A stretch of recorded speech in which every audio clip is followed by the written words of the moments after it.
They are the remotest of nations, the most just of men, the favorite of the gods. The lofty inhabitants of Olympus journeyed to them to take part in their feasts. Their sacrifices are the most agreeable of all that mortals can offer them.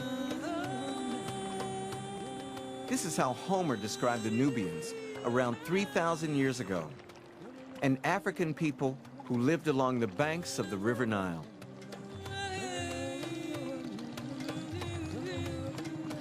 When I was growing up, I used to hear people in my neighborhood talking about black pharaohs. We called them Nubians. I never dreamed that there was an actual place called Nubia. It seemed more like a fairy tale to me.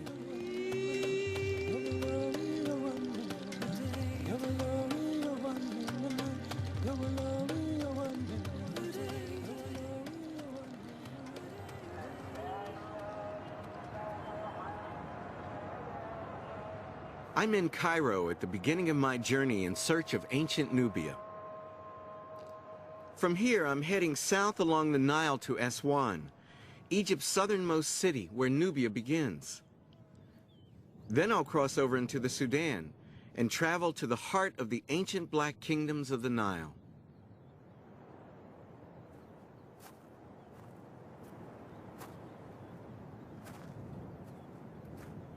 Egypt is the only ancient African civilization most people have heard of. Nobody knows anything at all about Nubia. I've wanted to see the pyramids since I was a child, and it's taken me 40 years to get here. I can see why people are obsessed with this place. This extraordinary royal tomb was built for an Egyptian pharaoh 4,500 years ago.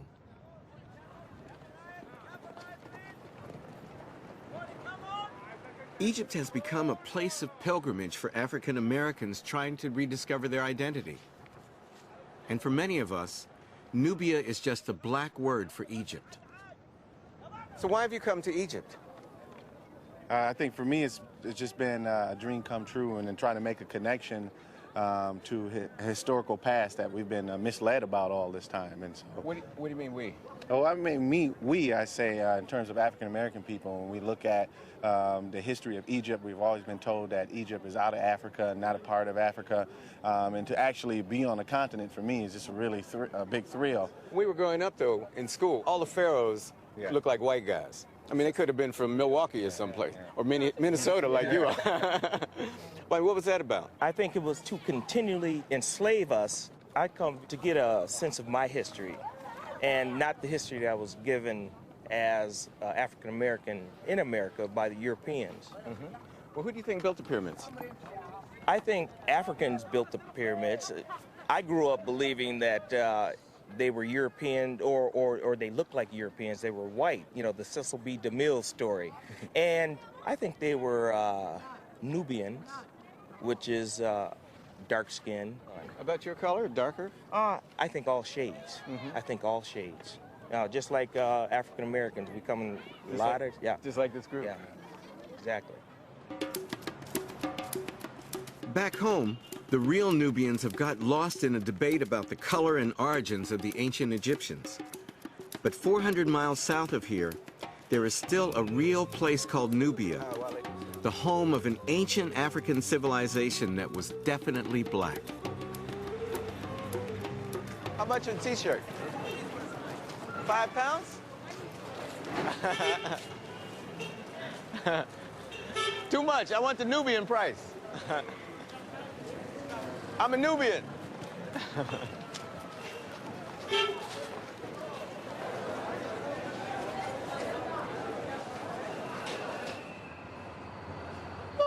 I'm taking the night train from Cairo to Aswan.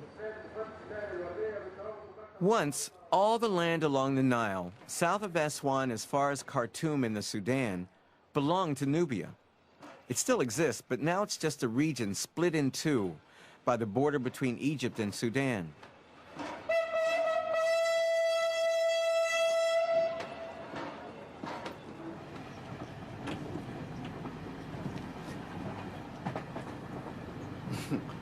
I was hoping there was another room in there. Well, it's cozy.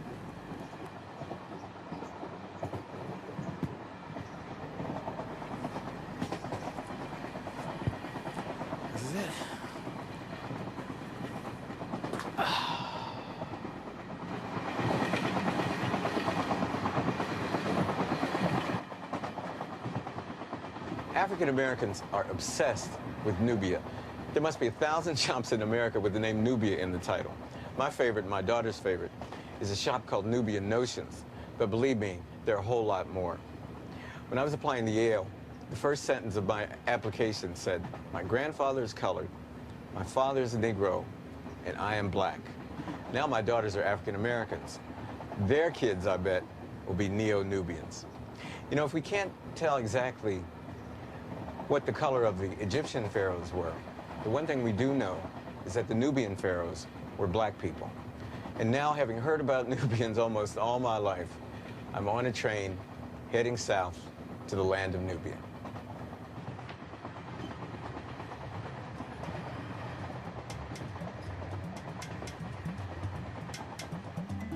I'm embarrassed to admit that I know so very little about the real Nubians. But the ancient Greeks and the Romans knew the Nubians. Magical tales about this distant African people traveled back along the trade routes to Europe. And one of the Nubian kings, named Taharka, is even mentioned in the Bible.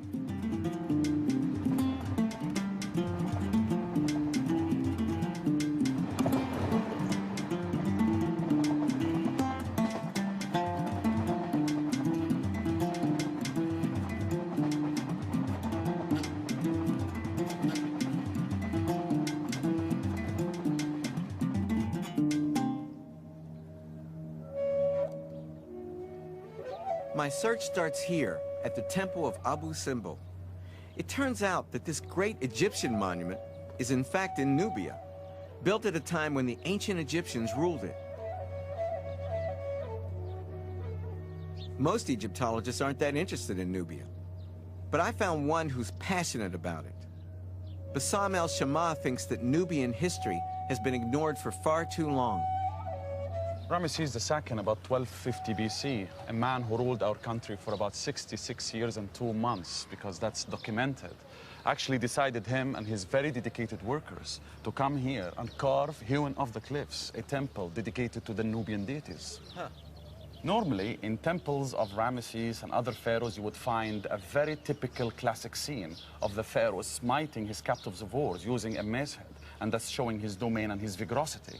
But in this temple, as I'm going to show you now, we found the facial features of the statues, which was hewn off the cliffs, especially the family that he is introducing to the Nubian brothers and sisters. He's showing his mother, he's showing his daughters. And one of the best examples of this is Our Lady here. First of all, we notice how the facial features are typically Nubian.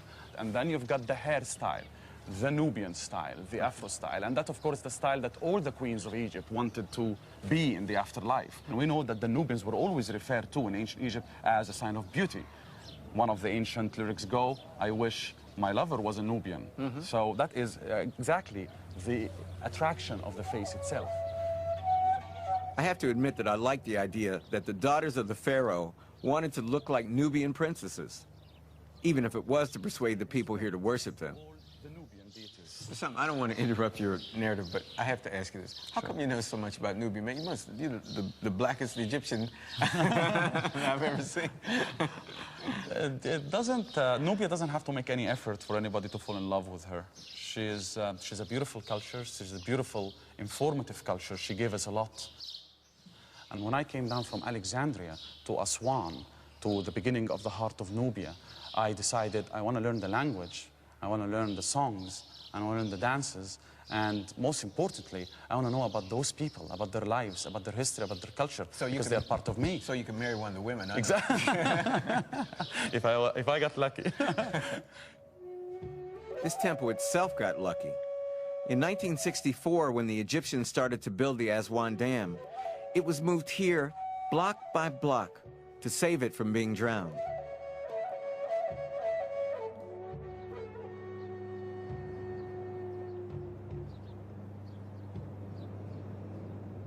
The Aswan Dam is modern Egypt's greatest engineering project, bringing electricity and water to the entire country. But it devastated Nubia, flooding 500 square miles of its land. When I look out over this lake, all I can think about is what we can't see. All the history of an ancient civilization that's been lost. Many of the people displaced by the dam now live in and around the city of Aswan. They still call themselves Nubians and are fiercely proud of their culture and history. Surprise to me on this whole trip. There's even a program on local television called Nubian Treasures, hosted by Ezra Dahab. Stunningly beautiful.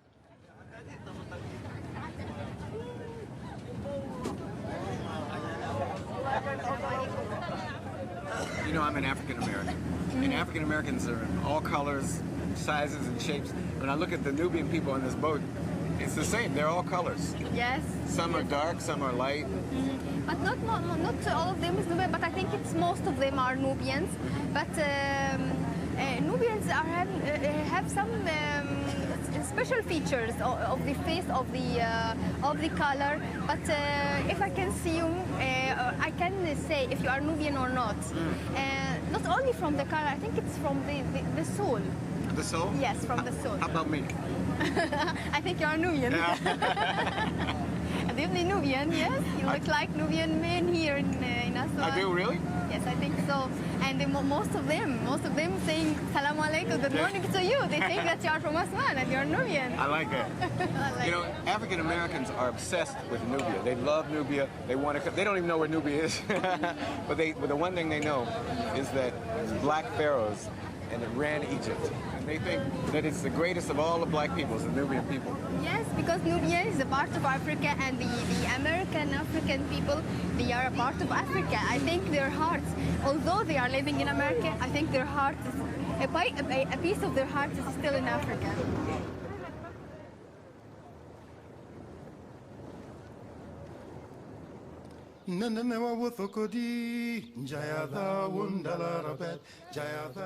Ezra has brought me to the only Nubian village that survived the flood.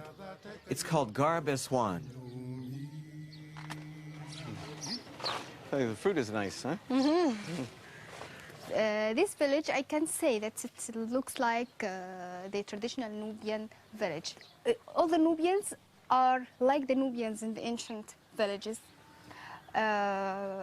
They still, till now, talking with the Nubian language. They still, till now, wearing the Nubian clothes. They still, till now, having their tradition in all the occasions of their life. Traditions on wedding and celebrating.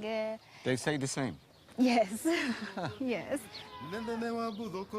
Since the loss of their land, younger Nubians like Ezra are determined to preserve their own language and culture and want to find out more about their ancient history. This area, which the Nubia, the real Nubia, was there. And now it's under the water. Yes, because the water covered every place there. Just the monuments, we could save it, and the people. When I was a boy, a little boy, and the dam was being built, it was famous. People talked about it all over the world. But the black Americans in my hometown were very angry because they said it was racist. And I remember a woman, a school teacher, started a campaign to try to save Nubian culture because she said that the only reason they were building it here was to bury Nubian culture because Nubians were the black people. Does it make you angry that Nubian civilization is buried under that lake? Not angry, but it makes me sorry. Okay, because I dreamed that one day I could visit this place. I dreamed that if I could have the chance to live even one day in the ancient Nubia, because my father told me many things about it, my grandfather and mother, and all the history books, or all the books which talking about the Nubia. And when I see the pictures of the Nubia and the palm trees which the water is covering till the end, sometimes I cry. Yeah.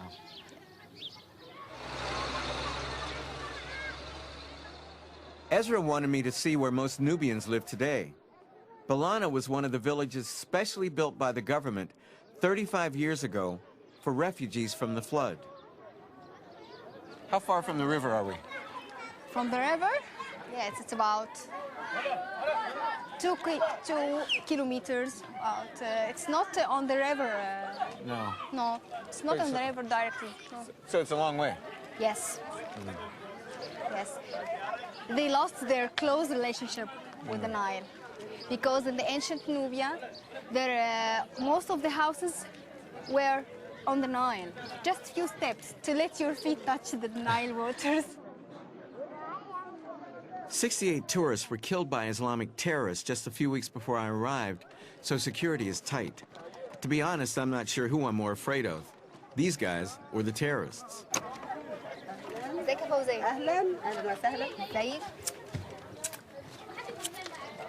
اتفضل Assalamu alaikum. عليكم السلام ورحمه الله This is وبركاته فوزية. اتفضلوا Ezra was determined that I would meet Fawzia Suleiman, whose family lost their home to the flood when she was only 9 years old.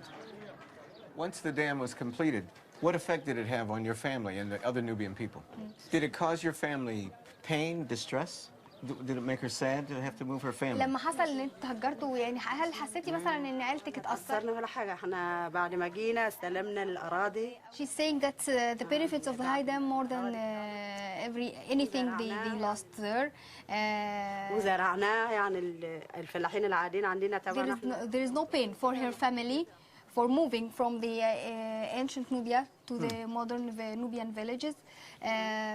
She's very happy because now she has the chance to educate, to learn, and her children are in the school learning. That's good. And she hopes that she will learn like them one day. But do you miss?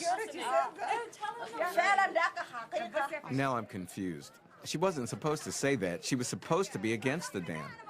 But there's a policeman in the background. فوزية في يعني دايما بيحصل لي انا لما بعمل لقاءات مع الناس كتير بتوع بلدنا هنا لما باجي في ناس بيقعدوا اسمعيني في ناس بيزعلوا في ناس حتى بيقعدوا لما بيفتكروا الحاجات دي بقى This nice lady clearly has been programmed by the security police that are outside protecting us from terrorists or the threat of terrorism to say that building the dam was the greatest thing in her life, when in fact it was devastating to her and to her family and to her neighbors, all of whom were forcibly removed and dumped in this makeshift village. Once the policeman leaves, Fawzia calms down.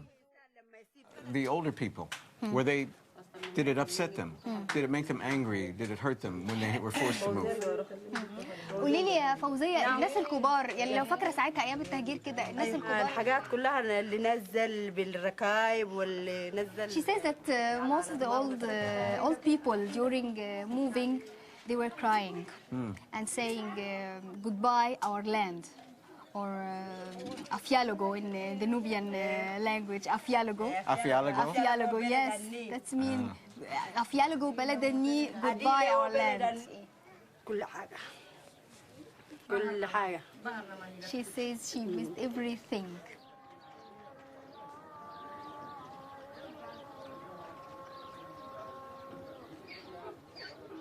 It's become clear to me that I'm not going to find ancient Nubia here in Egypt. South of here in the Sudan, I've heard that ancient Nubian cities have survived out in the desert. It's just my luck that the border's closed.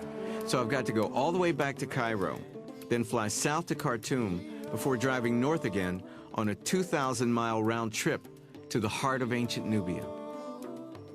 My family and my friends think that I'm out of my mind to be going to the Sudan.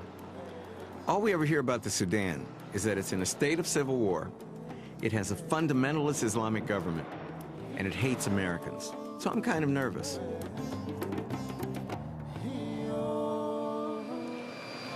It took 2 hours to fly here from Cairo. It took 4 hours to get out of the airport because of the very strict security, and more forms than you've ever seen. I'm holding all my permission forms, permission to enter the country, permission to travel to the north, permission to make our film, even permission to take photographs for my family. But what can you say? Despite that, I am very excited because I am finally making my way to the heart of the Nubian kingdom, the ancient black kingdom of the Nile.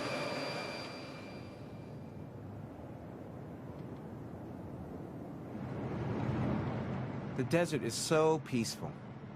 I can hardly believe that I'm in a country torn apart by famine and civil war. But all that 600 miles away, thank God. I'm heading north to Merowe, the last of the great cities of ancient Nubia.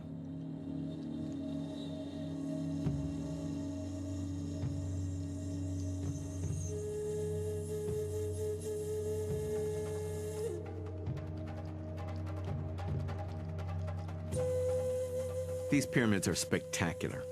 I had absolutely no idea that anyone had built pyramids in the middle of the Sudanese desert.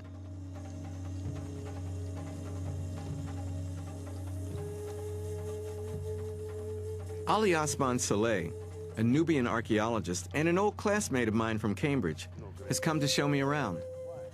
Yeah, why?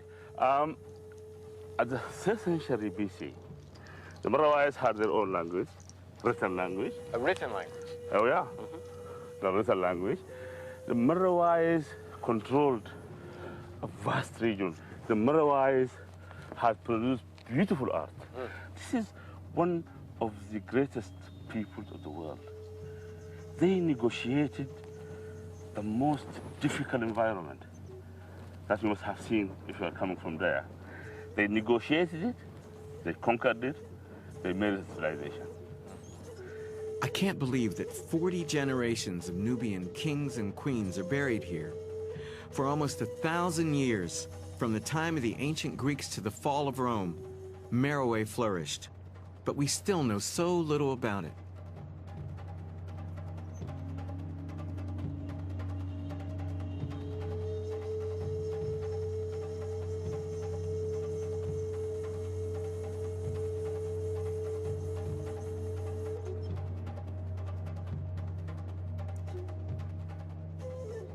Meroitic civilization is clouded in mystery. Nobody really knows what these buildings are for, but Ali has his own theory.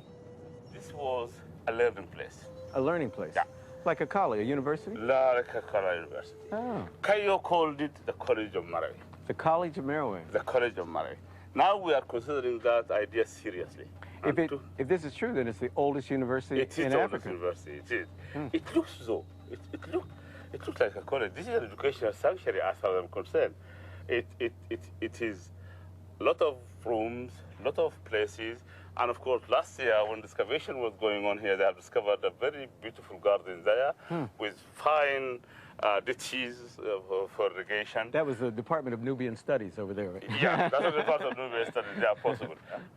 We are now treading the aisles of the fairest African college. University of Merowe. The University of Merowe. A 2,000-year-old college, marooned in the middle of a desert. If that's what it is, it ought to be one of the great monuments of the world. Instead, the whole of Merowe feels like some strange mirage.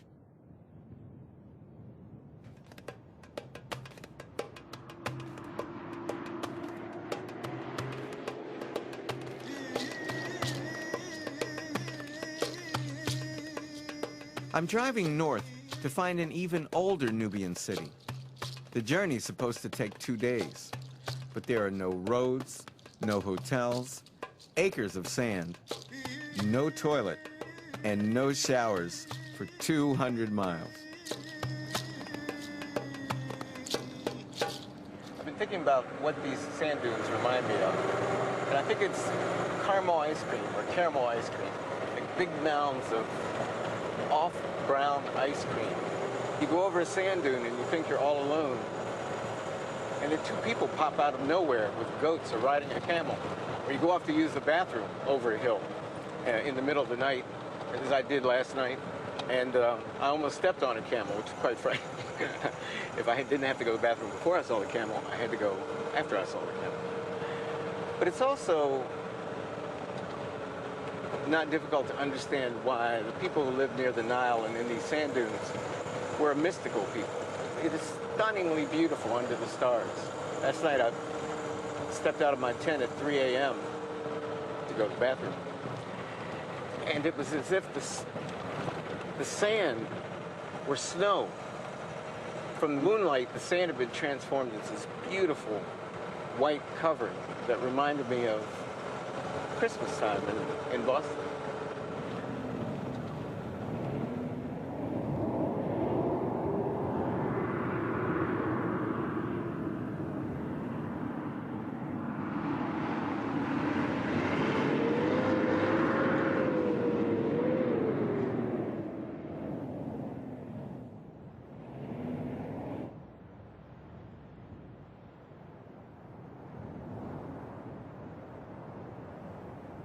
here. Yeah. You want me to push? Yeah.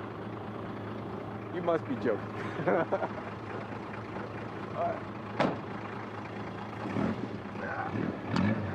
Let's go.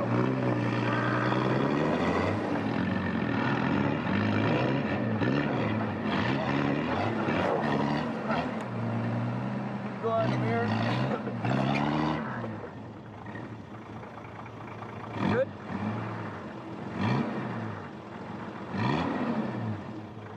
I love the taste of sand for breakfast. Hey, Wayne.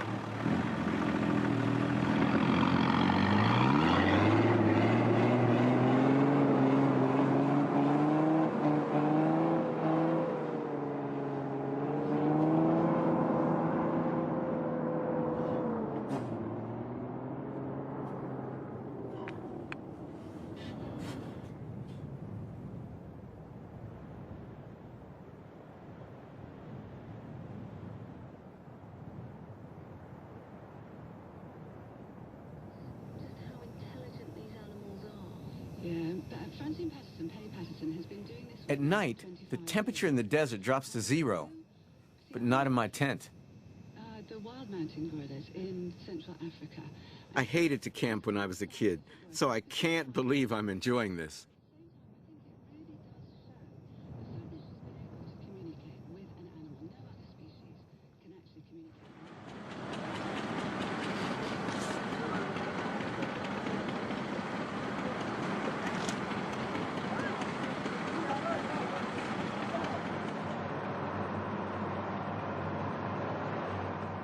What a relief to get out of that desert. Now I understand why people worship the Nile.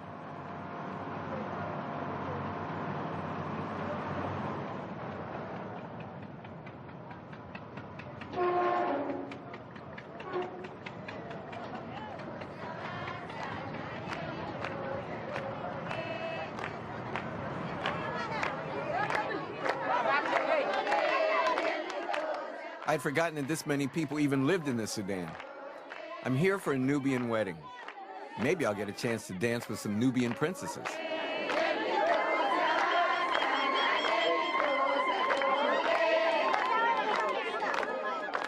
The groom has asked me to be his guest of honor. The Nubian on the left is me.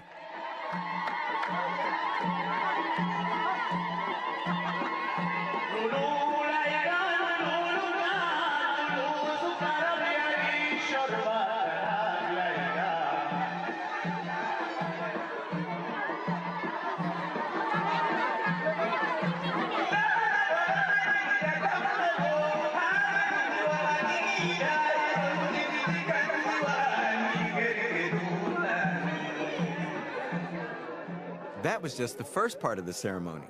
Now we're at Nubia's version of the bachelor party. Congratulations, my brother. Okay. How do you feel today? I am feeling very well. I'm so happy. Happy? Yes. Are you scared? Nervous? No. No? No. When I got married, I was scared.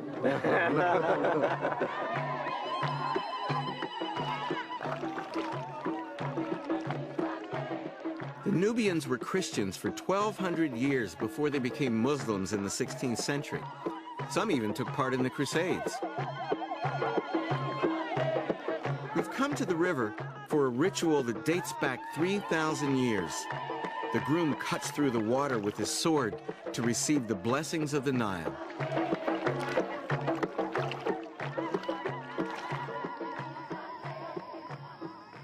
I hate to leave, but I have to get going.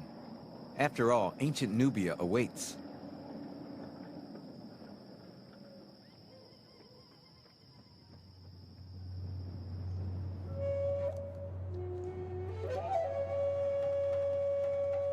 The next morning, at the sacred mountain of Jebel Barkal, I meet up with Irene Liverani, an Italian archaeologist. This is the temple of Mut.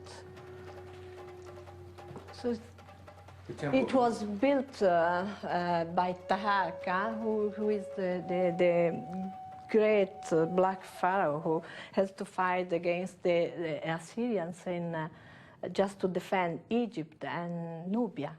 So as you can see, it is well preserved, and we have beautiful reliefs here.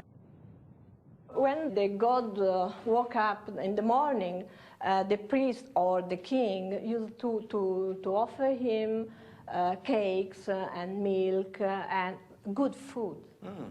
And of course, priestesses were just playing music for him, just to let him wake up in joy. That's wonderful. It's a nice, it's very joyful religion, the religion of ancient Nubia.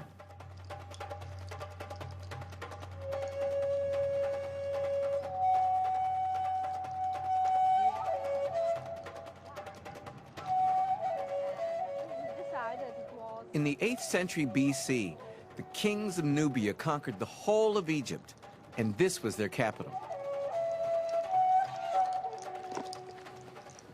Wow, Irene, who built this temple? Bianchi built the temple, or better, he enlarged, refurbished the temple after the defeat of Egypt. Now, who was Bianchi? Bianchi was the first black pharaoh. He presented himself as a black man, as a pharaoh, but black, with all the features of a black man, and this hadn't been powerful black man, beautiful, beautiful, of course. This hadn't been done before in Egyptian art? Black people were represented under the feet of the pharaohs. That's so interesting. And he presented himself as a black, so powerful, to be kings even in Egypt. Black African kings ruled the whole of ancient Egypt for almost a century. But how many of us have ever heard of them? Why have scholars been so reluctant to give Nubia the credit that you are willing to give it? Racism. Racism? Racism. I call it racism. And when they found this culture so interesting, so beautiful, so important, they first thought, oh, it is Egyptian culture here in Nubia.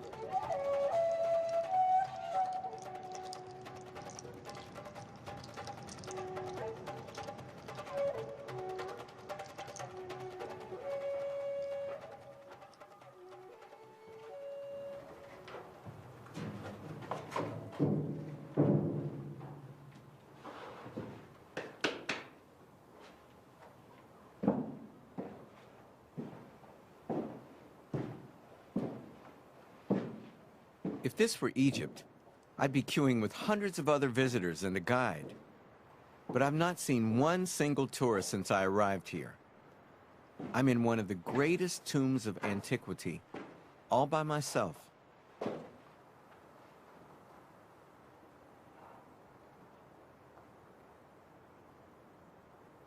For almost 100 years, black men and black women were the most powerful rulers in the entire world. Here at last, I've finally found the treasure that I've been searching for, the black pharaohs of the Nile. This is so beautiful.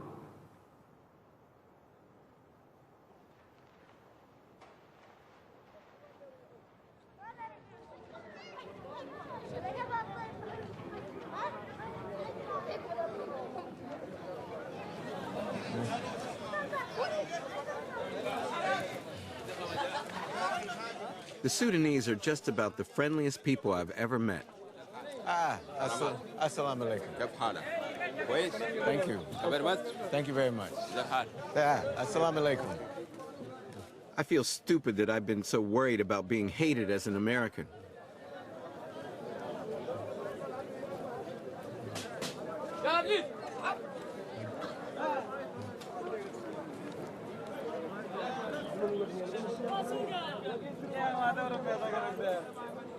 Balance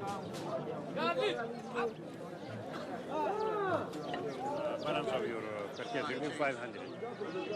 شكرا جزيلا. Here I meet Ahmed Asman from Khartoum. It turns out that he was a student in the United States. Would you like grape or oranges? كم الدستة؟ الدستة بكم؟ I like oranges. You like oranges؟ بكم الدستة؟ About 6. اديه نص دستة. نص دستة يا. Or a dozen. A dozen. Dozen؟ Yeah, for everybody. خليه نقي له كويس دستة.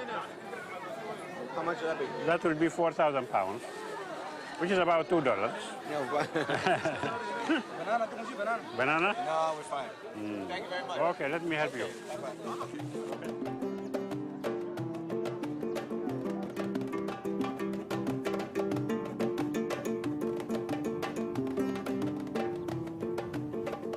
Ahmed has persuaded me to give him a lift to an oasis on the way. Would you believe that it's famous for burying people in the sand?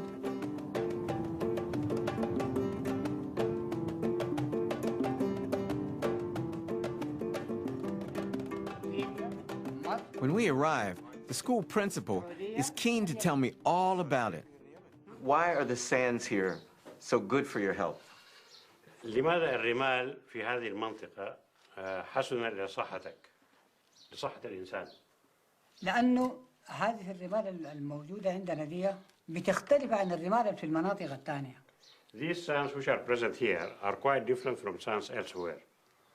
ولذلك فيها نوع من المواد تقريبا تكاد تكون جيرية، ربما إنه ده يكون السبب، لكن الدراسات ما محددة، يعني ما حصلت دراسة مقننة عشان توري على إنه الميزة الأصلية في الرمال. Some chemical ingredients which are useful for health, but no studies have been done to determine what are these ingredients. Well, I don't have rheumatism, but I have arthritis. So do you think it can cure me and my hip?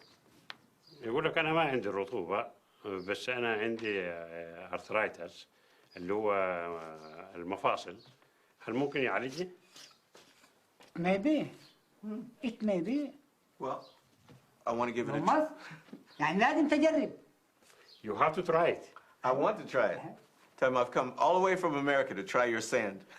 يقول لك أنا جيت كل الطريق من أمريكا عشان أجرب العلاج بتاعك هنا. And before I know it, I am trying it. Take off your watch. Take off my watch. Okay, take off my watch. Watch. Like your glass. My glasses. I can't see. Your glasses. My glasses. Very good. My shoes? Yes, it's true. My socks? Yes. Okay, my socks, my clean white socks. There you go. Okay. Now what? Get in here? Yes. To go inside. With these? طوال. Okay. Which, my head here? Which way? Oh, okay. Okay. Okay. I can't believe that this man has persuaded me to take all my clothes off in the middle of the desert. Excuse me. يا دو عايزك خلوهم شيء يلا يا أولاد. Feels rather good, actually. Well, I have to say, I've been buried in the sand many times by my daughters when they were small, and it never occurred to me it would cure anything except their boredom. I feel like a mummy. يلا يلا طوال عشان ايه عايزين نقفل ها بعد شويتين عايزين نقفل. اسمع بعد كده شيل سيالتك انت بجوا، نحن تاني ما لناش دعوه. He's telling you, you take care of yourself. Okay. I'm going out now. Okay. You are on your own. I'm on my own. Yeah. It's nice and peaceful in here. I have absolutely no idea if it'll do me any good, but I'm certainly providing the weekend entertainment for the villagers. Okay. Ah, Yeah. come. Yeah, Yes. Come. Yeah. Yeah. Wrap yourself well. Up. Okay. Now you want me to stand up? All right. Up. To the house. السلام عليكم. Okay. طوال. كيف هناك؟ In this heat, I need this blanket like a hole in the head. But I am kind of relaxed.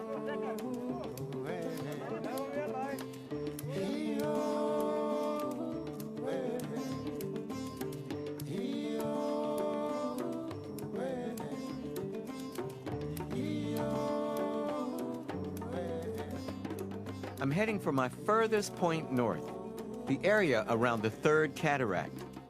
This is where the most dramatic discoveries about ancient Nubia are only just coming to light. This area is the most ancient part of Nubia, the mysterious land that the early Egyptians called Kush. It's also where the Sudanese government is planning to build a hydroelectric dam. Once again, Nubia is about to be flooded. Villagers will be forced to move, archaeological remains will be lost. History is repeating itself.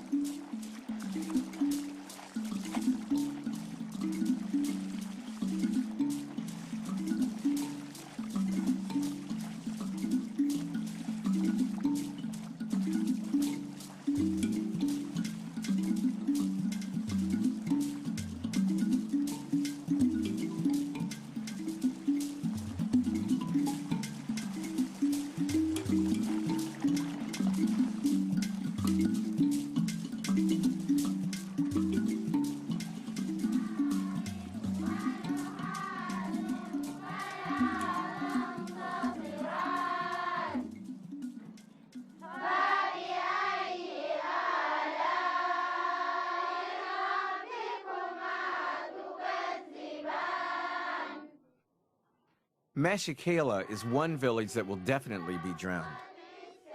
It's the home of the oldest Quranic school in all of Nubia, and it's still run by two brothers whose family founded it 350 years ago.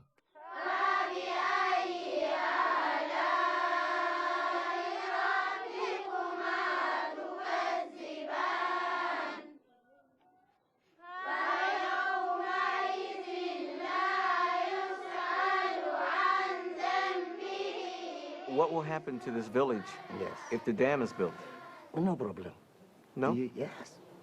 We all glad. We want to see the dam today before tomorrow. But will this school be wiped out? You see, I want to tell you something. If somebody come make a dam here, he come tell me, leave the mosque or leave your house. I see like my daddy died now. I understand. With that, I not can say no, because this dam for him Kajbar, not for another people for another country, for him the people for him this country. When the dam is built, this school, which is so old, which means so much to you and your brother, will be flooded away.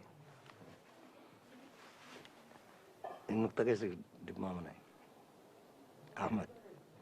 Sheikh Ashi stops our interview to talk to our translator. Language is a problem, but I know that he understands me. Just like Fawzia back in Egypt, I think he's afraid to speak his mind. I'm a teacher too, so I know if I lost my school, if it was flooded, I would be sad. We can do. What can you do? Nothing. Nothing. Yes.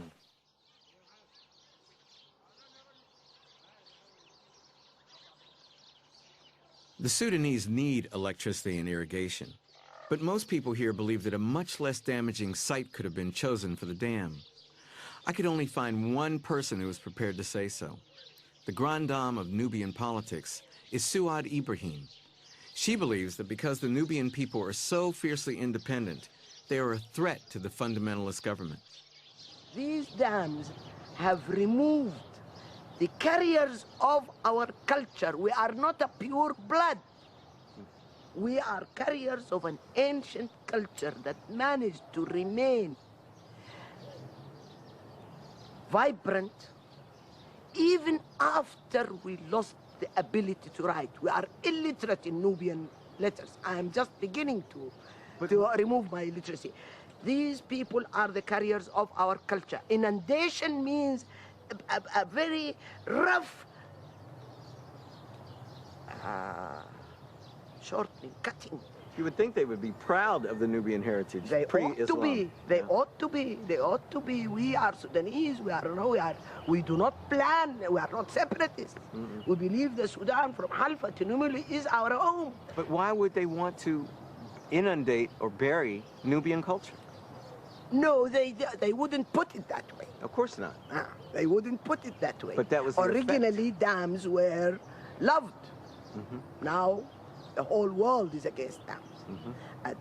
Originally dams were considered the way to progress, the way to provide industry, to irrigate more land, and so on and so forth. They give us beautiful words about development, but it's not development. What has happened is that we were scattered. Our kids are now living on the outskirts of cities all over, whether in Egypt or in Sudan, because many don't like where the places that they are taken to. And in Sudan, Kajbar Dam is different in that it is a political structure. It has nothing to do with development. It's so sad to think that even more of this rich ancient culture will be lost. 20 miles away, just beyond the reach of the new dam, archaeologists are making some of the most surprising discoveries in the whole of Africa.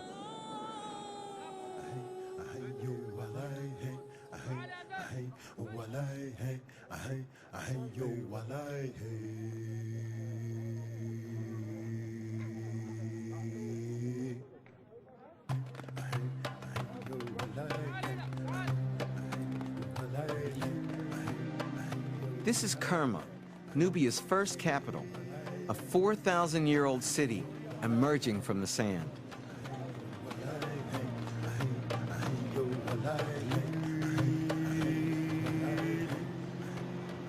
Every winter for the past 30 years, the Swiss archaeologist Charles Bonnet has been digging here.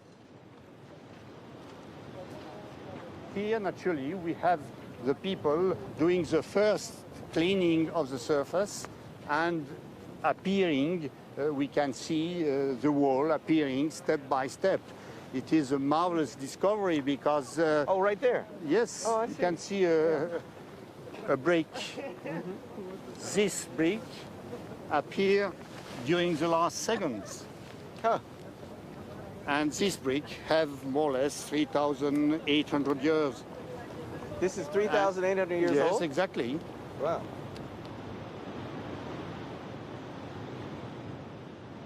One of the strangest structures I've ever seen dominates this site. To me, it looks like a massive termite mound. This monument is a defufa. It is a Nubian term, well, used generally to explain a construction done by men, and you can see it from far away in the horizon. In fact, it is the late period of a huge temple. Probably we have under a very small chapel, and step by step it's become this big monument done in mud break. It was the main temple of the city, and it is the center of the city. We have the palace, we have the defufa with all this religious quarter. We have in this side a lot of chapels, and you have to think that we are cleaning the surface of the city. That means if we go deeper and deeper, we can find other cities with other, older naturally, with other institutions. And this is fascinating, naturally. It is. A thriving African city built before Stonehenge. And now the team is finding remains of an even more ancient city that dates back 5,000 years, older than even the pyramids of Giza. It's the very oldest city found so far in the entire continent of Africa. How much work remains to be done? Everything, I must say, because it is the first town of a huge kingdom, 1,000 kilometers along the Nile. It is the first level of a town, and there are many levels preserved. It is 240 graves, and there is still 20,000 graves to dig. I think that this region is, at the world past, one of the most interesting region of the world. But why are there so many sites in Egypt and not south of the border, not here in Sudan?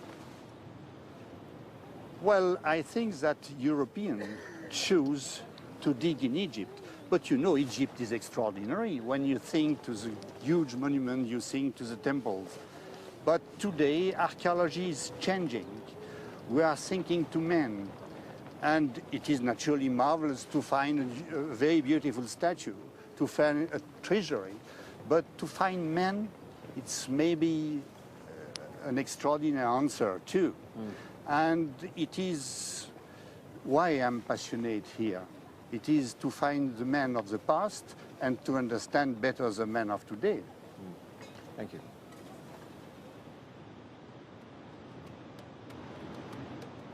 I began this journey in search of the black kingdoms of the Nile. To be perfectly honest, I was afraid that tales of lost cities and black pharaohs were only a figment of someone's imagination. I never dreamed that I'd actually find pyramids, painted tombs, and entire cities. But what makes me sad is that a lot of this could still disappear before anyone really has a chance to understand it.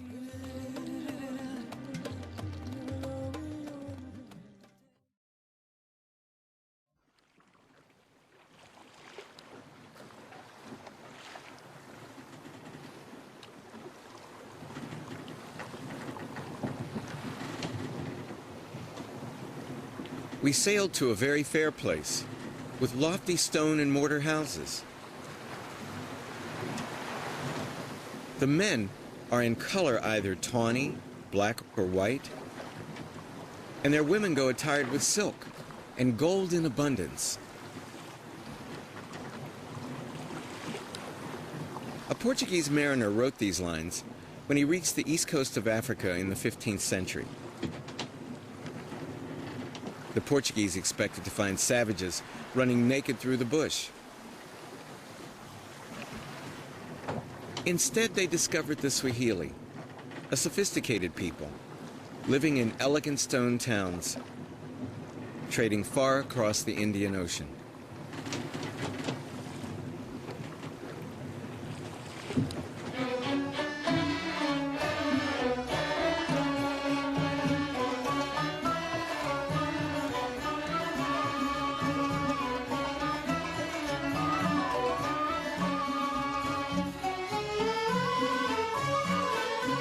Once, hundreds of Swahili settlements dotted this coast. Many are now in ruins, but some, with their distinctive Muslim culture, have survived to this day.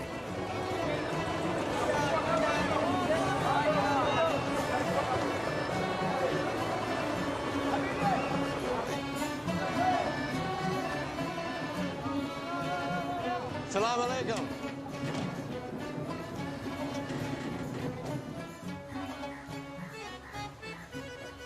I begin my journey on the island of Lamu, just off northern Kenya.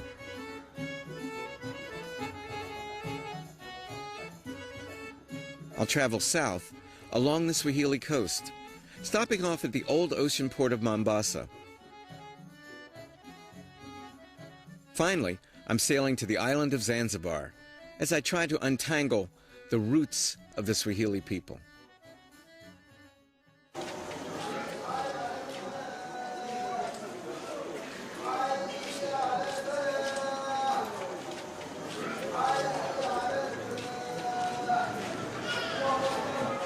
Lamu is the most traditional of all the Swahili towns.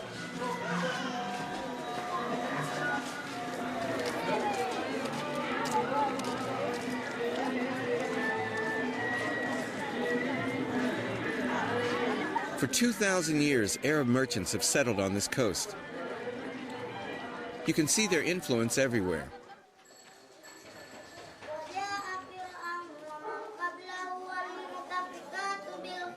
There seems to be a mosque on every street corner. And most children here are educated in Quranic schools.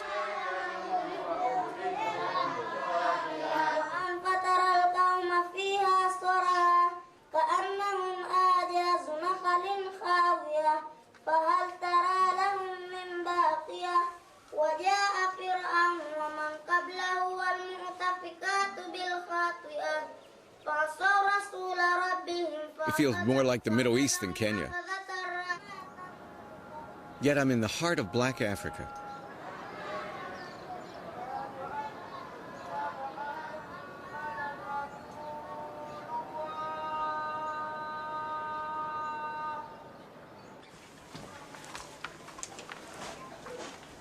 I'm going to see Sheikh Badawi, one of Lamu's most venerable Islamic scholars.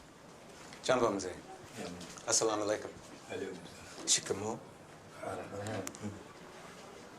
I want to understand the history of Lamu. How Lamu was founded. Is it an Arab civilization or is it an African civilization? Lamu, in effect, was Arab civilization since more than 1,000 years.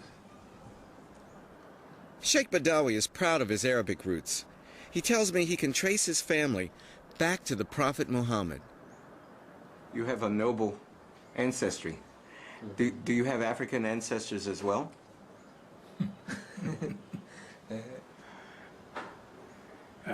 Sasa sisi hatupendelei kwa kizazi cha Kiafrika ni kitoevu, lakini twajua Afrika na kizazi chake na pande mwingine Asia na kizazi chake, lakini sasa all his ancestors are coming from Arab people, and in the past there was a system of making concubines. Concubines? Yeah. Yeah. Marrying those women. Yes. So it resulted people to be considered as inferior. And the concubines were African women? Yeah, concubines, yeah. I see. Why did Arab men take African women as concubines? Maybe people could not afford to marry many Arab people. So the Africans or the local people were cheap. And other reasons best known to them.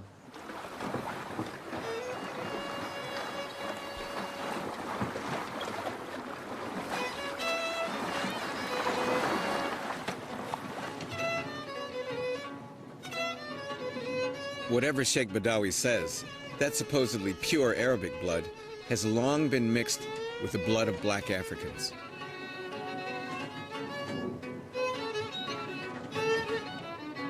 Historians say that Swahili culture was shaped by the monsoon trade winds. Arabs came here to trade with Africans. They had to wait 6 months for the winds to change before they could sail home.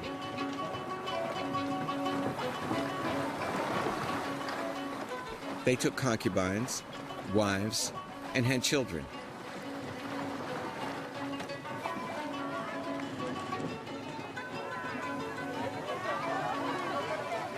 One village still specializes in building dhows. The boats sailed for centuries by Swahili merchants.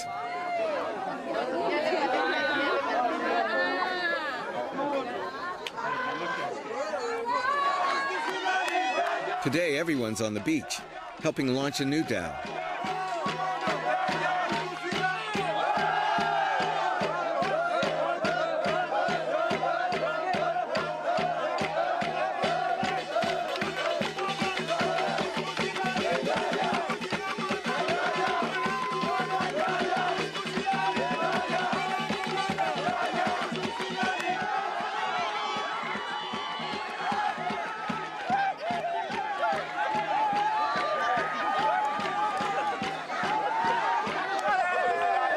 Traditionally, it's the captain, not the boat, who's launched into the water first.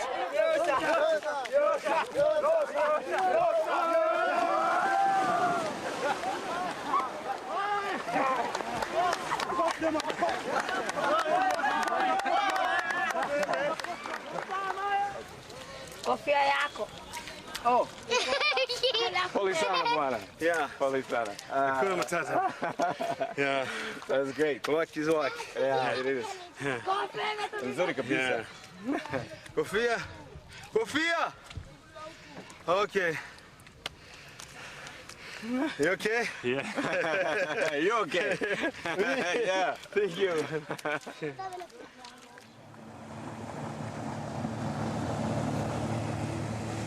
The Indian Ocean trade has long defined Swahili life.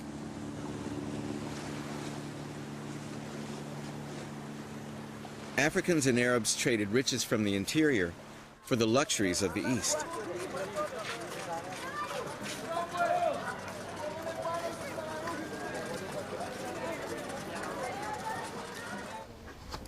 Ahmad Sagaf is an architect whose family has lived in Lamu for generations. Like Sheikh Badawi, he traces his ancestry back to Arabia. Yeah. Now, when your ancestors came here in the 13th century, did they mix with the Africans? Yeah, because they can't live by themselves. They have to mix with the people so as to harmonize their stay in Kenya. So African men could marry Arab women? Very rare, in a very rare case. Very rare. But an Arab man can easily marry an African woman. So the Arab men intermarried with African women, and they created the Swahili people? Yeah, this is how the birth of the Swahili language and culture came about.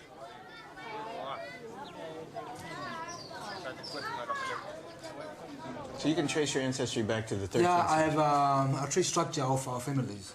A family tree? Yeah, from Prophet Muhammad up to my sons now. You do? Yes. Wow, that's great. I have a copy of that one. Huh.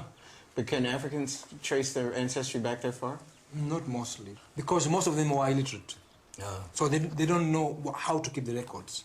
This was the main problem with those people. If you lived in the States, you would be called a black man. You're not black here. Here, I'm not black, because most of the people, they recognize me as a local Arab. A local Arab. Yeah, a local Arab. Does that give you greater social standing here? Yes, very much, yes, because I can now identify myself as somebody else from other clans or from other families. Other clans, other families. Other families. That is the most important of keeping up all these records of the family tree structure. And you know what? It's exactly the same in my country. Everybody wants to be from elsewhere.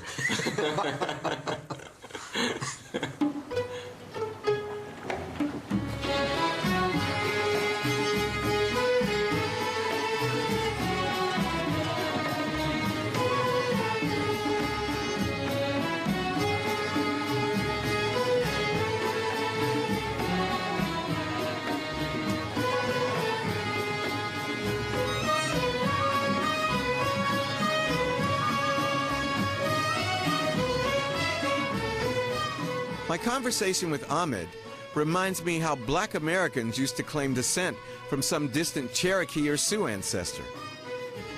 Anything but pure Negro.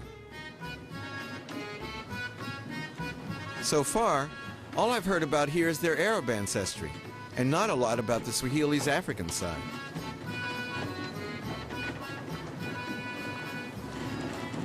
I'm on my way to the ruins of Shanga, the oldest city yet discovered on the east coast of Africa.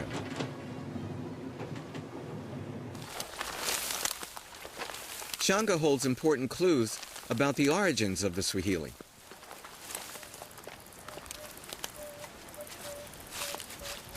Muhammad Badi and Abbas Shakuna took part in the original excavations. That is the Friday Mosque, and it's one of the most funniest features we found on this settlement. Let's go near it, I'll tell you. It's huge. It is one of the biggest mosques. This is said to be 14th century. Now this is facing the Kaaba in Mecca. So there is this mosque you see on the top, right, and then there is another mosque below this one. How old is the one That below? one was said to be about 11th century. 11th century. And then we dug further down. That means this is the first strata of the town. Below it, there is the second town. And we went down under that second town. We found the original settlement, which was composed of mud and wattle huts. The mud and wattle huts they found were laid out like other African villages further inland. This was a major discovery. It proves that Africans were already living here before the Arabs first landed. So then, in come the Arabs. The Arabs. 2,000 years ago. 2,000 years ago. Okay. And they intermarried with the local people. But did they conquer the local people, or no, were they equals? They did it in this way. For example, you come in as an Arab, you meet me, a black man, you mix blood with me. So now there's no more war between me and you. I accept you as my brother. So you eventually you become the boss of that area as Arabs. Eventually, so the Arabs came to dominate. Dominate the local people.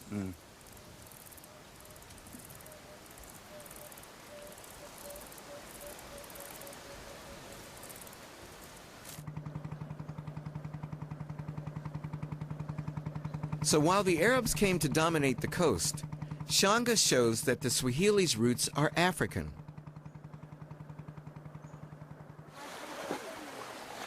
And what's more, their language, Swahili, is a Bantu African language with some words borrowed from Arabic.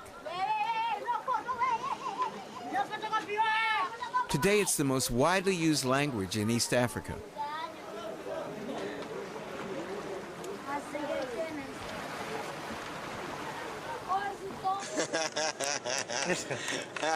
Yeah. Mzungu. Mzungu, take it easy. Smoke, huh? Well, here, there. Abbas, my guide from Shanga, is typical of this Swahili mix. To me, he looks like an African, but he also has distant Arab ancestry. Abbas, what do you think when the old Arab families here say that Lamu is Arab civilization, it's not African civilization? I can say my grandfathers come from Arabic. Your grandfather's Arab? Yeah, but my mothers is not Africans, come from here, Bajun, yeah. But everything's changing, you know. First it was Arabic, and then British come. Then now we are independent, you know? So everything's changing. So we're still in Africa now.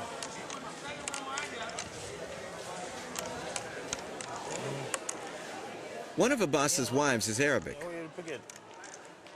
Until recently, this would have been unthinkable.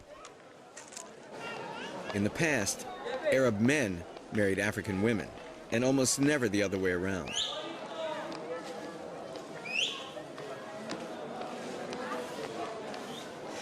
You know, Abbas, I have 2 daughters too. I've got 9. But how many women? Mothers, just 2 mothers. Okay, 2 mothers. So you've been married twice, or? Yeah, I've got 2 wives now. What's it like to have 2 wives? You know, where I come from, you only have 1 wife. Yeah, our religion, we are allowed to marry 4. Do you live in the same house? No, different house. You can't bring the same houses. But you know, Abbas, if my daughters, I would rather them have 2 husbands than them to be 1 wife to a husband with 2 wives. To be 2 husbands? Yeah, I'd rather them to be, I don't want them to be... Come on, no, I'd rather them to be in control. No, that is fighting, you know. How can you put it 2 husbands with 1 wife?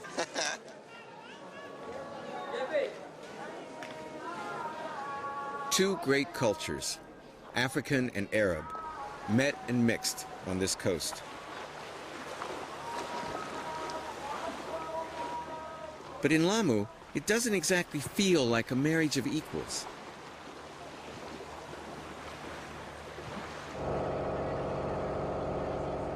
The Arabs weren't the only ones who came to exploit the coast. The British were here from the late 19th century up to 1960. They gave special privileges to those who claimed Arab descent, deepening racial divisions. In Lamu, these old prejudices live on, even though the island is now part of modern Kenya.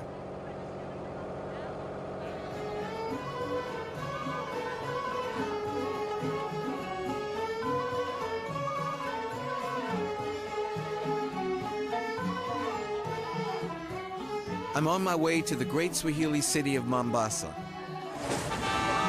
200 miles south through bandit country.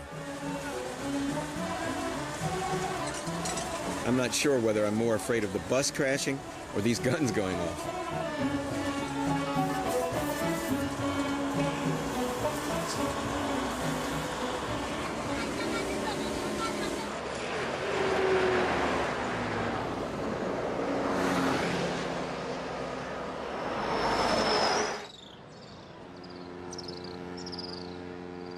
Mombasa was once one of the richest Swahili city-states. Today, it's Kenya's second city and a major Indian Ocean port.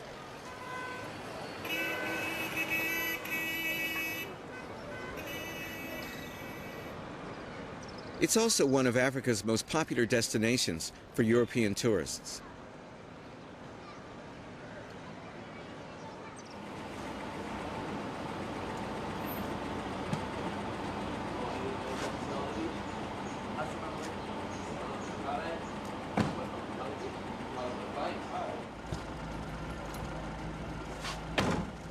This is your room key. Thank you. You just stay with us. Okay. Asante sana bwana.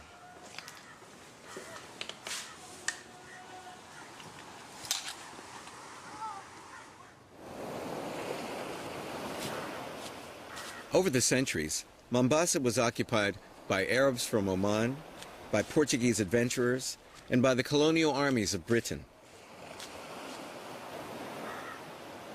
The latest wave of intruders is armed only with traveler's checks and suntan cream.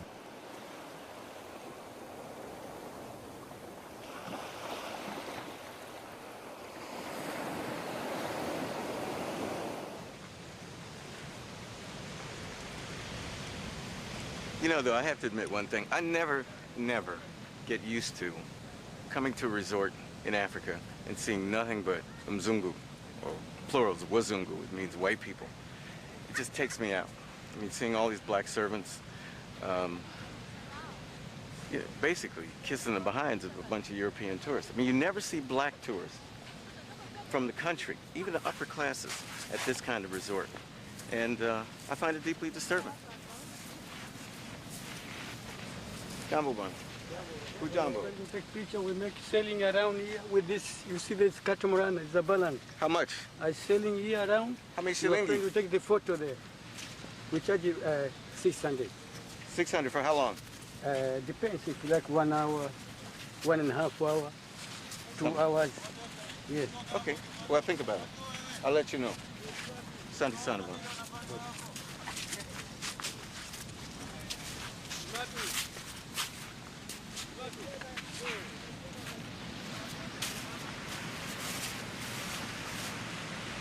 You know, it's no accident that the people from Oman and the Saudi Arabians would move here.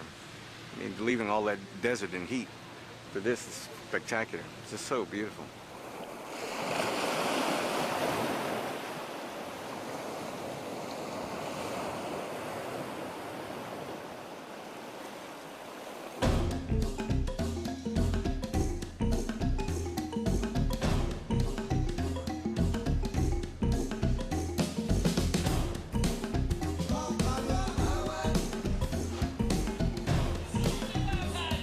The hotel offers so-called African entertainment for its guests.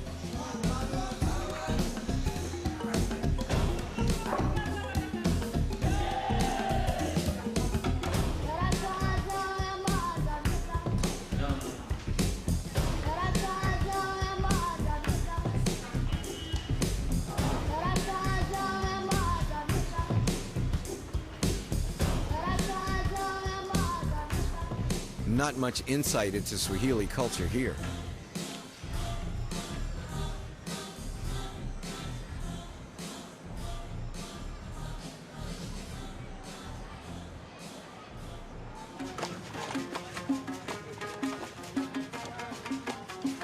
Another attraction is the Swahili Dhow Cruise.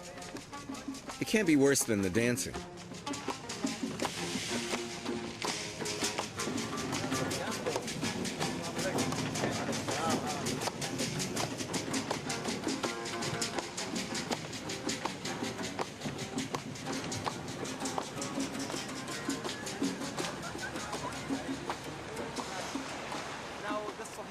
actually the original people of the coast. And basically here at Mombasa, we have 3 groups of Swahili people.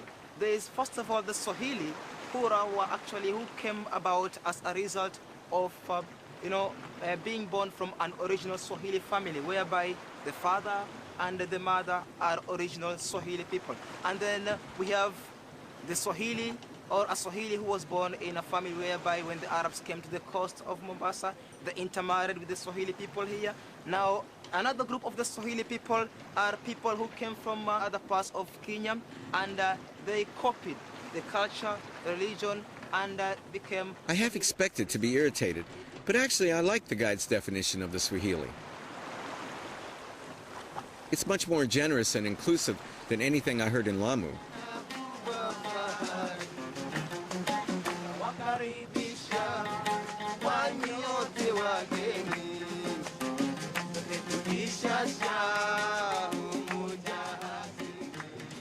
He told us that the Swahili are the original African inhabitants of the coast, as well as the result of intermarriage with the Arabs. He also said you can become Swahili just by moving here and becoming Muslim.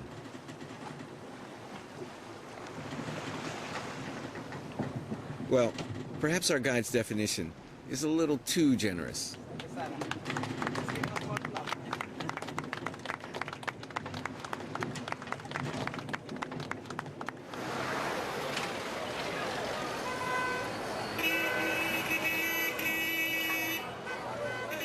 To me, Mombasa feels much more a part of modern Kenya than Lamu does.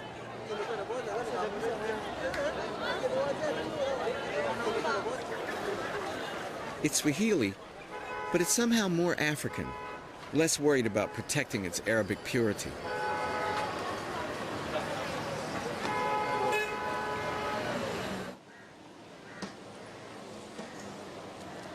In the afternoon, I abandoned the tourist trail. I've been invited to watch a spirit cult ceremony.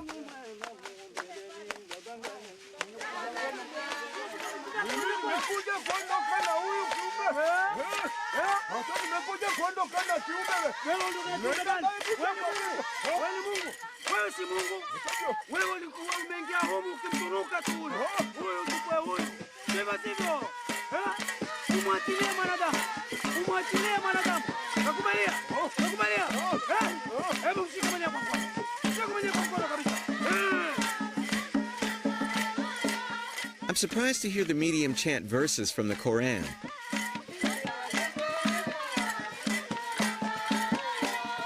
The spirits themselves are divided into Arabs, Africans, and Swahilis, like a spiritual version of Swahili history.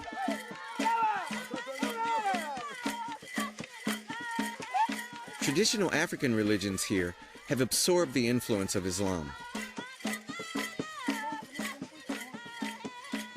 Sasa sisi twakupa karamu yako kwa wakati huu, na wewe hakuna tena kumtisa huyu mwanadamu. Kula karamu yako. Huna ruhusa tena kuna damu ya mwanadamu huyo. Tena leo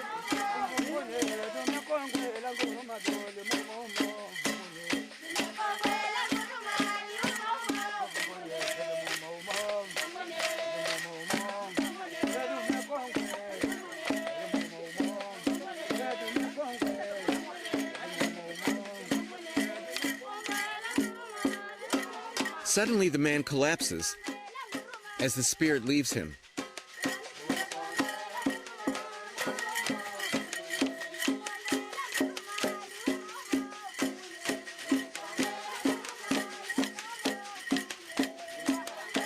The spirit is led to the shrine. So what did I just see? What happened? Yule Pemba ametolewa sasa. Ile ugonjwa sasa utaondoka, ndio anampa dawa kuoga, kisha ataiko pale kufanywa dawa.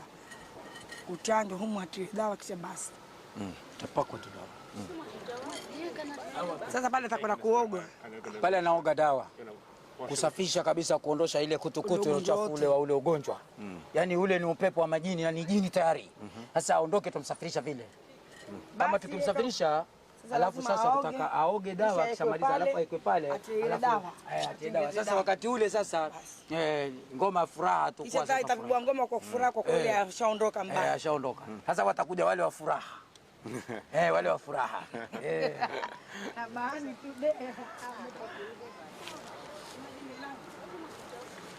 Well, now I know the origin of the funky chicken.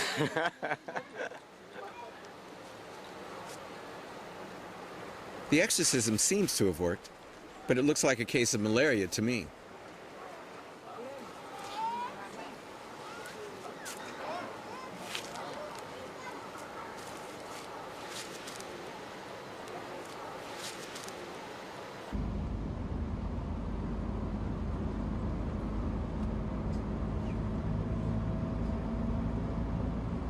North of Mombasa lies the most spectacular of all the ruined Swahili cities, Gedi. Alhamdulillahi Rabbil Alameen, Ar-Rahman Ar-Rahim, Maliki Yawmiddin. My tour begins in the remains of the grand 15th century mosque.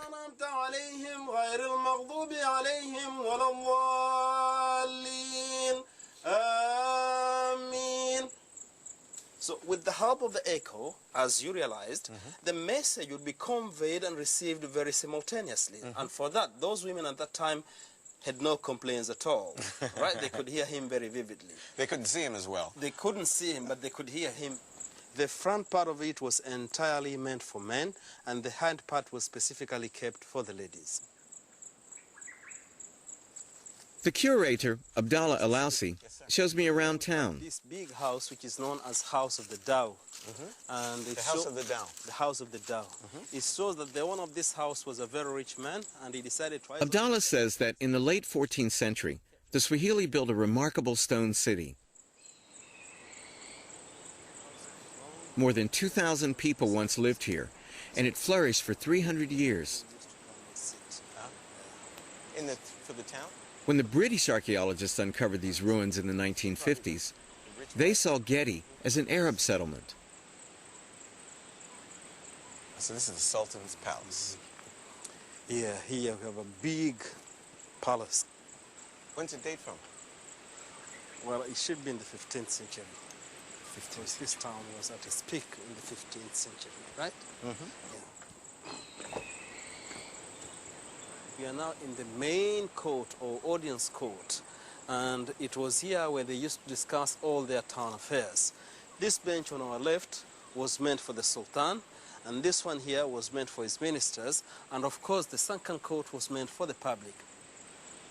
Abdallah says that this courtyard would once have been crowded with citizens petitioning their ruler.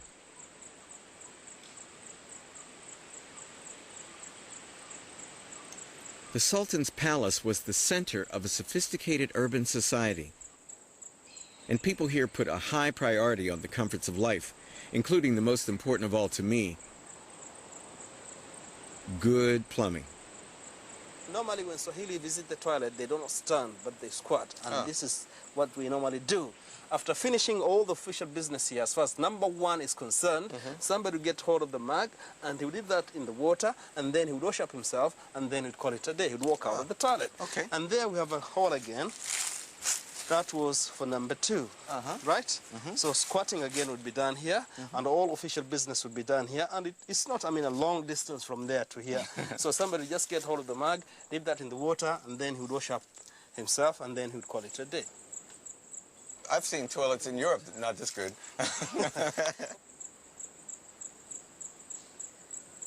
Who built this civilization? The indigenous of this place were Swahilis, and later on they were joined by the Persians. So you mean in 1399? Yep. The people who built this were African people? Typical Africans. Typical Africans. Did they look like you? Of course, why not? Are you Swahili? I'm typical Swahili. So these were black people? These were black people very like you and I. Unlike the British archaeologists, Abdallah says Gedi was an African city built by Africans. This grand city was built by the Swahili. And here, on the mainland of Kenya, the Swahili are seen as Africans.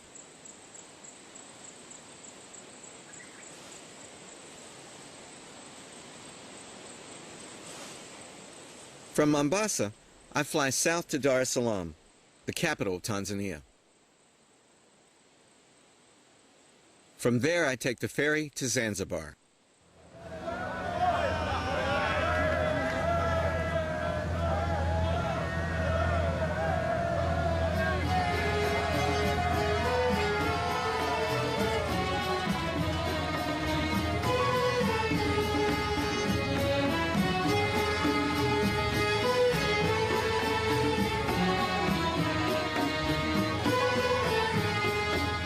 The fabled island of Zanzibar is the last and perhaps the greatest of the Swahili city-states. In the 18th and 19th centuries, Zanzibar was a major trading nation. It grew rich by exporting spices and slaves.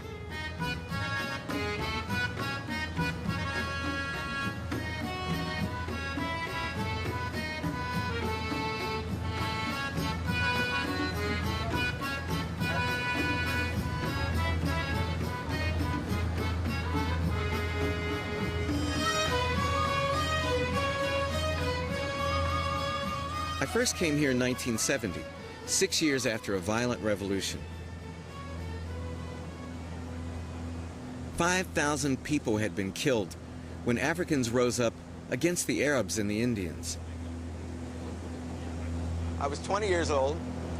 We got into Zanzibar, and Sheikh Karume was the president at the time. He ran something called the Revolutionary Group, and he had just passed a law giving him and the 13 or 14 other members of the ruling council the right to not only sleep with, but marry any 14-year or older virgin, particularly Indian virgins.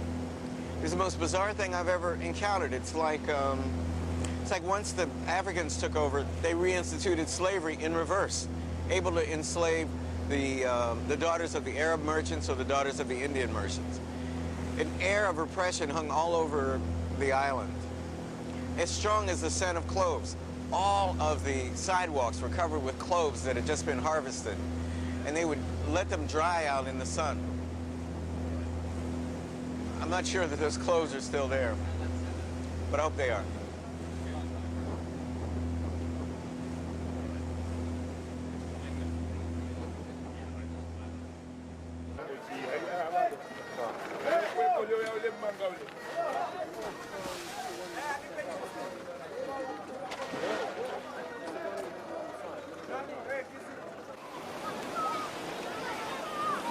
My first stop is a fishing village south of the capital. I've heard that most people in Kizimkazi claim to be Persian. You both were born in Kizimkazi? Yes. So where did your ancestors come from? Our ancestors came from Persia. From Persia? Yes. When? Really, I cannot tell you when, but I mean, they came here for many centuries ago. My historical teacher in the school there, he taught me about 500 years they came here. So your family came from Persia and has been here for 500 years? Yes. Are there Africans in the village or just Persians? The most of villagers here are Persians. I think there are some African, but I don't know if they are still here until nowadays. Within the village, is it better to be Persian than African? Persians. Persian. So you have more status. Why? Well, because our ancestors come from Persia. So why is that better than coming from the interior? Yeah, we feel so. Because you see, it is a place which our parents came from, according to the historical. So just we have to explaining us about the light where our parents came from. Would you be surprised to know that if you came with me back home to Boston, Americans would say, you just look African to them. There's no difference between Persians and Africans. Do you know that? Yes, of course, yeah, I do. To me, the people here look about as Persian as Mike Tyson.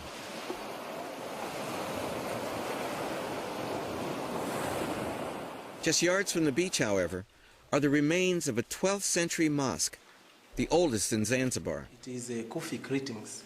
Shirazi ratings. What, the round thing? Yes, that is the written the time which this mosque finished to build. 110. Nobody in the village can read these ancient Kufic inscriptions.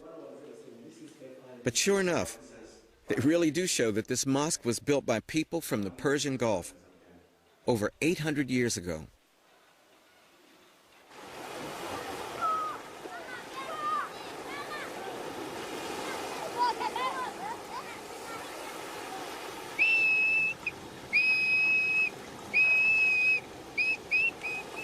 Before heading back to town, my new Persian brothers invite me out on their boat.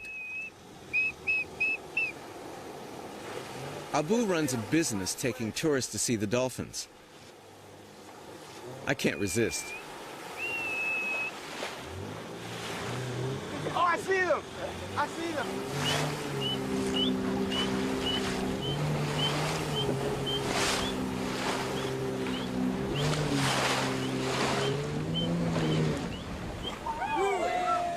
Oh, it's right under.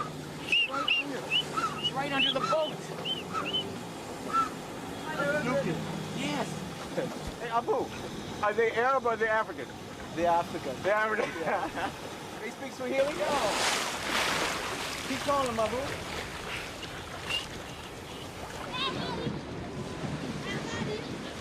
So it's true that the Persians really did settle in Zanzibar, just as the Arabs and later the Indians did.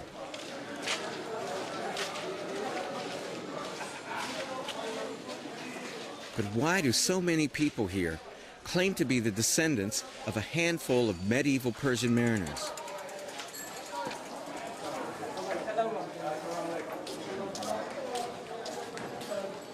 It's a bit like me claiming to be white because my great-great-grandfather was an Irishman named Brady.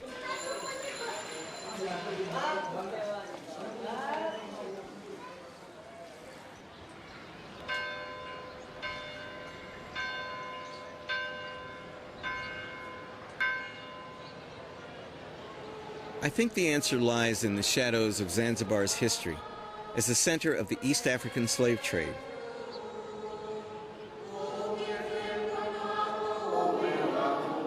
On this island, to call oneself African is to admit to being the descendant of a slave.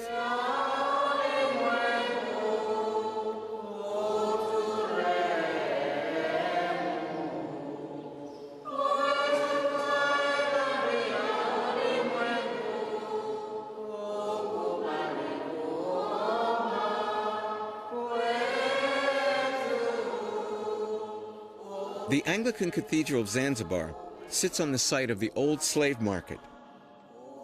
Built here, they say, to atone for the sins of the past.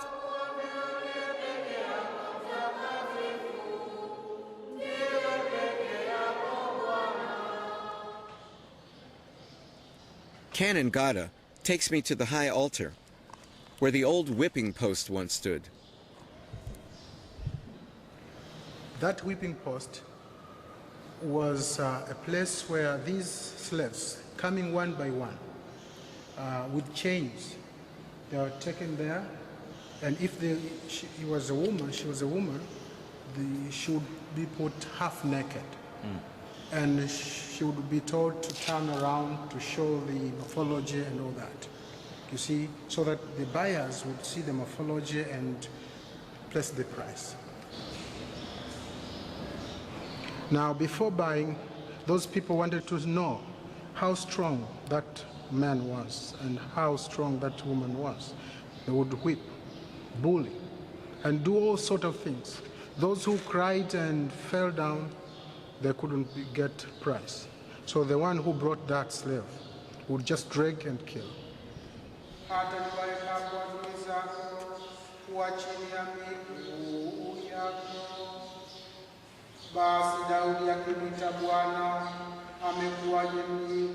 This place gives me the creeps. Like most African Americans, I'm the descendant of slaves. And since I broke my hip when I was 14, I probably wouldn't have survived. My ancestors were slaves. Yes. So how do you feel about it? It's very sad for me to be here. Now, I think you have forgiven them.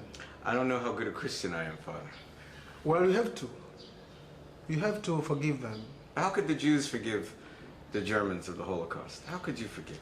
It is only when you know the love of God. It is very difficult in human speaking, because really, somebody who really killed your ancestors, you can't forgive. But I'm handicapped. I would have been killed. I would have been killed. Yes, yes, but lucky enough, you are still alive. No, thank God. And you are now one of those who were born away from from home. A long way. A long way. Yeah.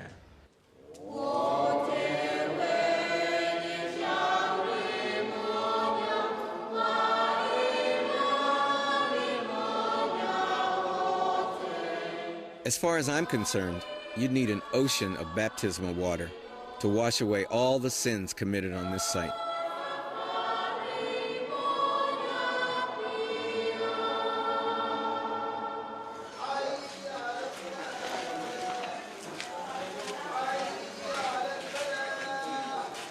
Tens of thousands of slaves were bought and sold here every year. Many were sent to the Middle East. Others worked the clove plantations here on the island. And a few even went to the New World.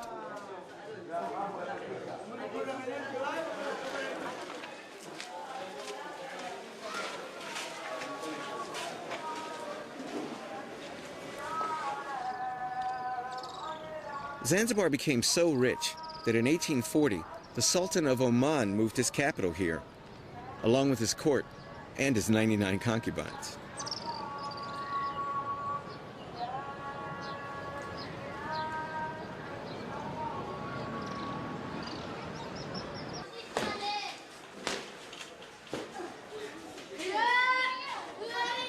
The most famous and wealthy of all the Sultan's subjects was the notorious Swahili slave trader, Tipu Tip. Look at that door. That's nicer than any of the doors I've seen in Stonetown. Maybe you've not seen many. No, I've seen a lot. His great-great-granddaughter, Umi Hamid, a journalist, takes me to his house.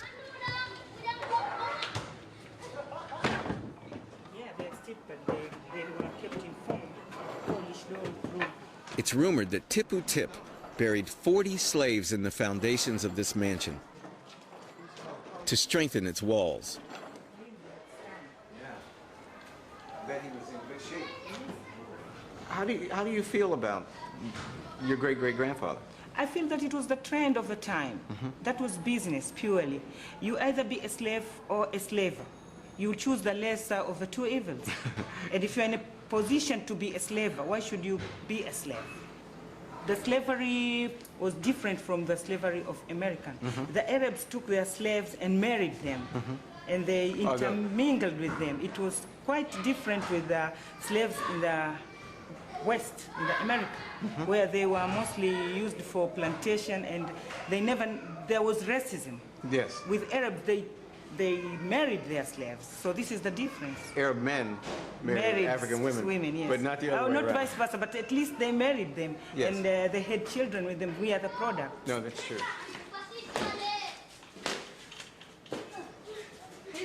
Umi, your great-great-grandfather was a slave trader. My great-great-great-great-grandfather was a slave. It's possible that someone in your family, many, many hundreds of years ago, purchased and sold someone in my family. Quite possible. I think we should treat that as a sorry part of the history, and that chapter is closed. And we shake hands.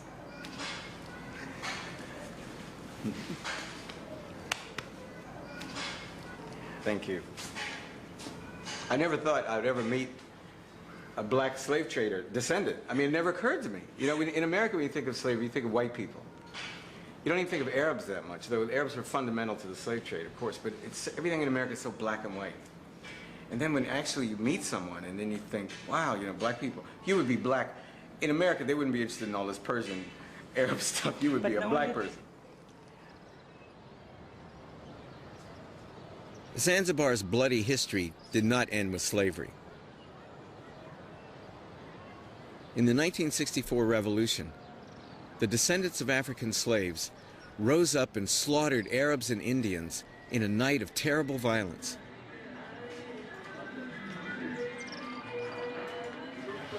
The revolution was just weeks after Zanzibar gained independence from Britain. Umi was a small girl at the time, caught in the midst of a violent witch hunt.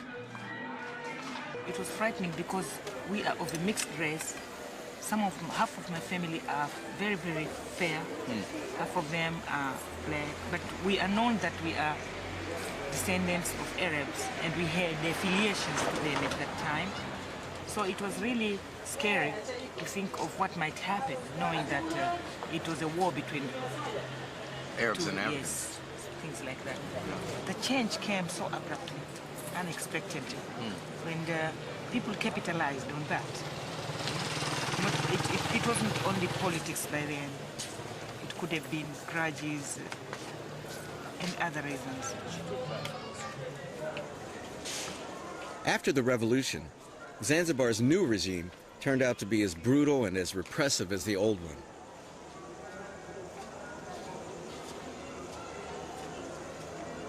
It's only in the past few years that the island is once again opening up to the outside world.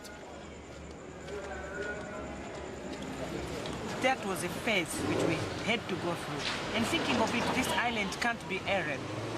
Where is Arabia? Where is Middle East? And where is Zanzibar? It's two different things. Zanzibar is here beside the African continent. We are influenced by the Arabs, but we can't say that this is an Arabic place. Even the name means land of the blacks. Yes.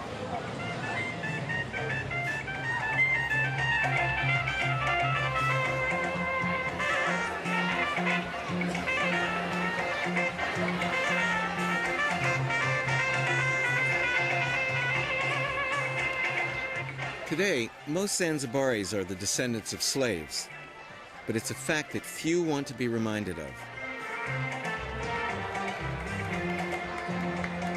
No wonder so many of the Swahili claim to be Persian or Arab, anything but African.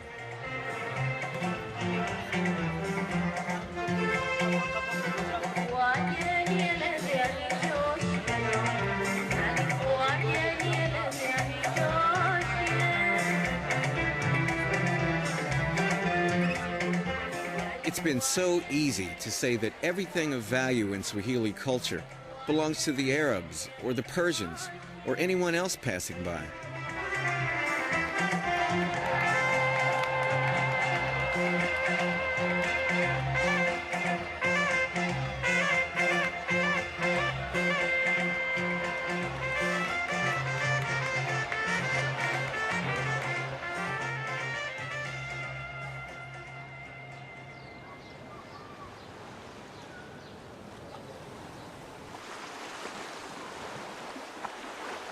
When I was growing up, we used to say, if you're light, you're all right.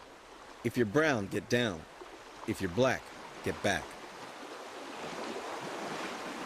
It's taken my people 50 years to move from Negro to black to African American.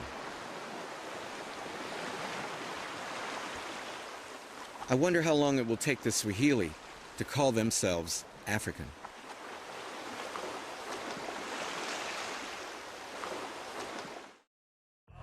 Discover the wonders of the African world at PBS Online. Set your browser from pbs.org.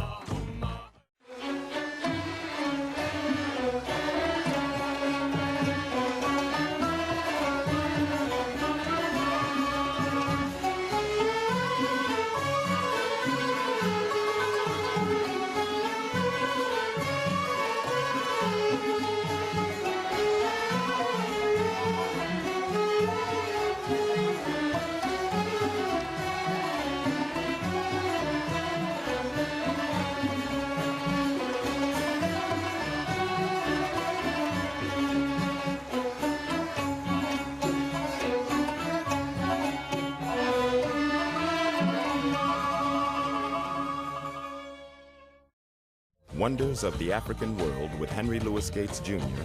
was made possible with contributions to your PBS